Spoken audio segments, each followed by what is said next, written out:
Hi అండి, ఎలా ఉన్నారు? మేమైతే బాగున్నామండి. మీరు కూడా బాగుండాలని కోరుకుంటున్నాను. ఈరోజు ఎస్వి వ్లాగ్స్లో వచ్చేసి ఈవినింగ్ అండి 3 అట్లా అవుతుంది, 3:30 అట్లా అవుతుంది అనమాట. వీడియో అయితే కంటిన్యూ అవుతుంది. వీడియో చూసే కంటే ముందు ఒక చిన్న లైక్ అయితే ఇవ్వండి.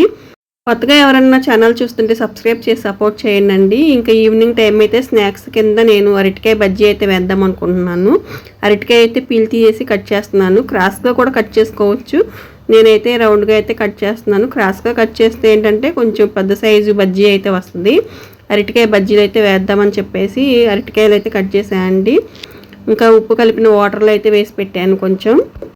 ఇంకా శనగపిండి సరిపడా తీసుకుని కొంచెం సోడా ఉప్పు కొంచెం ఇంకా సాల్ట్ అయితే వేసుకున్నాను అండి. వాటర్ వేసేసి మనకి బ్యాటర్ అయితే కలుపుకున్నాను, శనగపిండి బ్యాటర్. ఇంకా శనగపిండిలో ముంచేసుకొని మనం ముందుగా కట్ చేసుకున్న అరటికాయ ముక్కల్ని శనగపిండిలో ముంచేసుకుని ఇలా వేడివేడి నూనెలో అయితే వేసుకోవటమే అండి. బజ్జీలు అయితే రెడీ అయిపోతాయి. చాలా టేస్ట్గా అయితే వచ్చినాయండి. ఈవినింగ్ స్నాక్స్ కింద ఇలా బజ్జీలు అయితే వేసుకున్నాము. మేము మా అత్తగారు వాళ్ళు ఊరు వెళ్ళాం కదా, మేము అసలు ఎందుకు వెళ్ళాము అనేది ఈ వీడియోలో అయితే చెప్తానండి. మేము ఏ పని మీద వెళ్ళామనేది. ఎప్పటి నుంచి వెళ్దాం అనుకుంటున్నామండి. ఇంకా వీనికి పని ఉండి కుదరక ఇంకా సడన్గా అయితే కొంచెం 2 రోజులు సెలవు పెట్టేసి వెళ్ళామన్నమాట. ఇంకా వెళ్ళిన రోజు సాయంత్రం అయితే ఇంకా ఇట్లా బజ్జీలు అయితే వేసాము. పండు అయితే ఈ అరటికాయ బజ్జీ వేసినప్పుడు తిన్న అన్నాడండి. ఒకటి తిని ఇంకా మిగతాయి కూడా తింటానని చెప్పేసి అన్నాడు. అంత టేస్ట్గా అయితే వచ్చినాయి. ఇంకా స్నాక్స్ అనేది తినేసిన తర్వాత ఇంకా ఈవినింగ్ పని అయితే స్టార్ట్ చేసాము. ఈవినింగ్ పని అంటే ఇంకా వాకిలు చిమ్మటము, ఇంకా గిన్నెలు అవి ఉంటాయి కదా, అవి అయితే చేసుకుంటా ఉన్నాను నేనైతే. మా అత్తగారు అయితే ఈలోపు పండుకి నీళ్ళు అయితే కాస్తున్నారు. మా ఊర్లో అయితే పొలాలు ఉంటే మటుకి నీళ్ళు కూడా పొయ్యి మీద కాసుకుంటామండి. ఇంకా రైస్ కూడా పొయ్యి మీదే వండుద్ది. ఈ రోజుల్లో ఎంత గ్రేజర్లు ఉన్నా ఎంత హీటర్లు ఉన్నా సరే ఈ పొయ్యి మీద కాసిన నీళ్ళు సాటి రావండి. మనం 2 పొలాలు వేయంగానే నీళ్ళు అయితే కాయిపోతాయి. ఆరోగ్యానికి కూడా మంచిది. ఆ వాటర్తో కాసిన నీళ్ళతో స్నానం చేయించితే మంచిది పిల్లలకైనా సరే. ఇక మా ఇల్లు అయితే నందీశ్రీ వాళ్ళు ఉండేవాళ్ళు కదండి, వాళ్ళైతే కొత్తగా ఇల్లు కొనుక్కొని వాళ్ళైతే వెళ్ళిపోయారు కదా. ఆ రూమ్ అయితే కొంచెం రిపేర్ వచ్చింది. అంటే గోడలు కొంచెం పొక్కినట్టు వచ్చినాయి అనమాట. ఇంకా అవైతే సరి చేశారు, సిమెంట్ అది చేయించారనమాట. ఇంక ఇప్పుడైతే టైల్స్ అయితే పొయ్యిగట్టు మీద వేయటాకని చెప్పేసి కట్ చేస్తున్నారనమాట. వాటర్ ఇలా పైప్తో పెట్టుకొని అలా కట్ చేస్తూ ఉన్నారు. ఇంకా ఈవినింగ్ 7 అయితే అవుతుంది. ఇంకా కొలతలు అయితే తీసుకొని పొయ్యి గట్టుకి కొలతలు అయితే తీసుకొని దాని సరిపడా కొలతలతో ఇంకా టైల్స్ అయితే కట్ చేస్తున్నారు.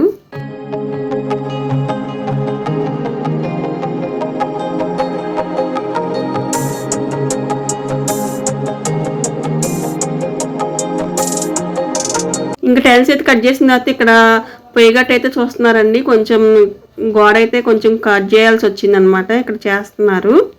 మనం పని బయట వాళ్ళకి ఇచ్చినా కానీ అంత బాగా ఏం చేయట్లేదండి. డబ్బులు తీసుకున్నా కానీ పని మటుకి నీట్గా అయితే చేయట్లేదు. ఇక స్నానం చేసిన తర్వాత భోజనం అయితే అయిన తర్వాత పెయింటింగ్ అయితే వేస్తున్నారు. ఇక్కడ ముందుగా గోడలకి పెయింటింగ్ వేసేటప్పుడు అంటే ప్రైమర్ వేసేటప్పుడు మొక్క అయితే పెడుతున్నారు. ఇంకా గోడలకి కొన్ని బెజ్జాలు అయితే అంటే మైకులు కొట్టేసి ఉంటాయి కదండి, ఆ బెజ్జాలకు కూడా ఈ మొక్కతో కవర్ చేస్తున్నారనమాట. తర్వాత ప్రైమర్ అయితే వేస్తారు.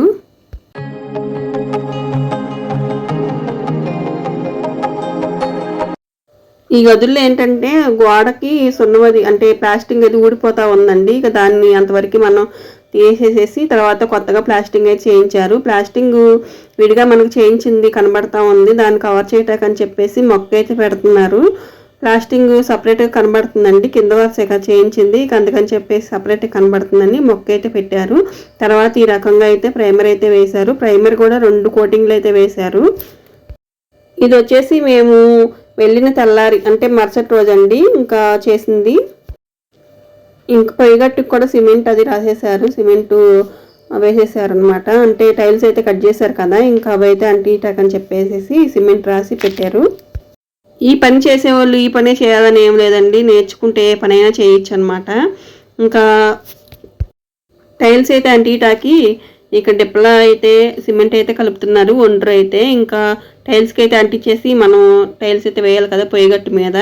ఇదిగోండి ఇట్లా అయితే వేస్తున్నారు. బేస్మెంట్ అనేది తక్కువ ఎక్కువ రాకుండా లెవెల్ చూసుకుంటూ వేసుకోవాలి టైల్స్ అనేది. ఇది కూడా వీడియో తీయాలా అనేవాళ్ళు కూడా ఉంటారండి, కొంతమంది వీడియో చూసేవాళ్ళు. తీయాలండి, ఎందుకంటే మన పని మనం చేసుకోవటంలో తప్పులేదనేది నా ఉద్దేశం మటుకి. ఎందుకంటే మన ఇంట్లో పని మనం చేసుకుంటున్నాము. ఇప్పుడు డబ్బులు ఇచ్చినా కానీ మనకి చేసేవాళ్ళు రావట్లేదు, వచ్చినా కానీ వాళ్ళు సరిగా చేయట్లేదు. ఇక అందుకని చెప్పేసి మా పని మేమే చేసుకుంటున్నాము. ఈ విధంగా అయితే టైల్స్ అయితే వేసేసారు పైగట్టుకి. మనసుంటే మార్గం ఉంటుంది అంటారు కదండి, అదే విధంగా మనము చేయాలనుకుంటే ఎటువంటి పని అయినా మనము ఈజీగా చేసుకోవచ్చు, ఈజీగా అయ్యేటట్టుగా కూడా చూసుకోవచ్చు అనమాట. నేను ఈ వీడియో పెడతాకి తప్పేం లేదని అనుకుంటున్నాను. ఎందుకంటే కొంతమంది నేర్చుకుంటారు ఇలాగా పని చేసుకోవాలి అనేది. మరి కొంతమంది ఇది కూడా వీడియో తీసి పెడుతున్నారు, దీన్ని కూడా చూపించాలా ఏంటి అని కూడా అంటారండి. కామెంట్ అయితే నేను కొన్ని కామెంట్లు అయితే విని ఉన్నాను. ఈ వీడియో అయితే నచ్చిద్దని అనుకుంటున్నానండి. మీకైతే ఇదే అండి వాళ్ళకి వీడియో అయితే. లైక్ చేసి షేర్ చేసి సబ్స్క్రైబ్ అయితే చేసుకోండి. Bye bye.